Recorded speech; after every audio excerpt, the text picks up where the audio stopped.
Guten Tag, ich bin Miriam Dösecker, wissenschaftliche Mitarbeiterin am Zentrum Paul Klee. Wir haben hier rund 2000 Fotos und auf über 200 dieser Fotos sind Katzen.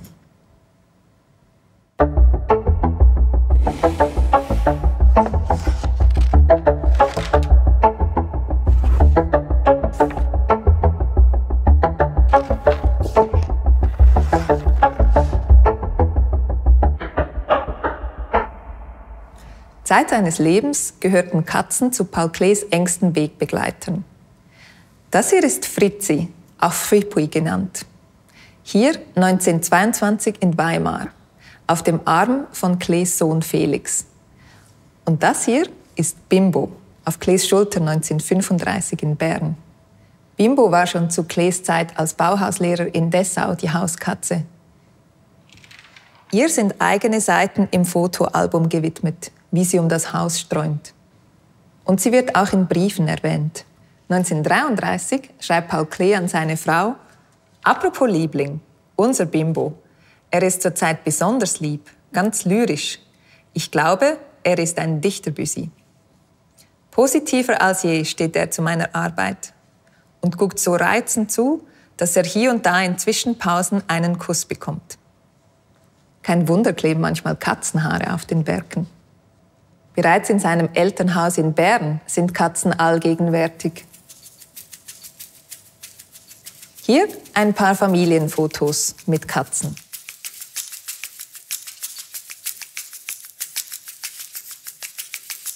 In seinen Kunstwerken zeigt er nicht nur seine Zuneigung zu den Tieren, sie sind auch Motiv für die Beschäftigung mit dem Verhältnis zwischen Mensch und Tier.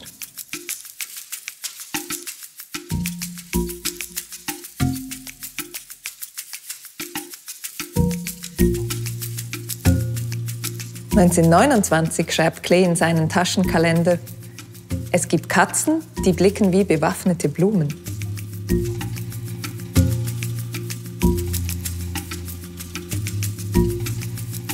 Aber Klee hat seine Katzen nicht nur gemalt und gezeichnet, sondern eben auch fotografiert.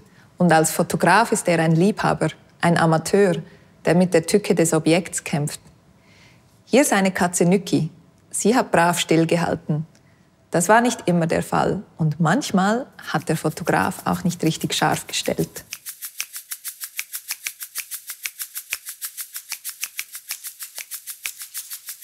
Dieser niedliche Wurf wurde von einem Profifotografen abgelichtet.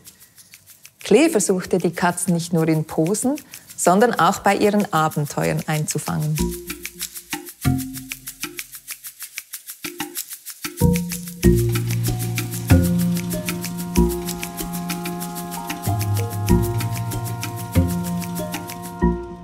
Das ist Cat-Content. Wenn Klee heute leben würde, hätte er vielleicht einen Katzen-Instagram-Account. Wir posten ab und zu mal eine für ihn. Und damit wir das noch lange tun können, heben wir die Fotos gut auf.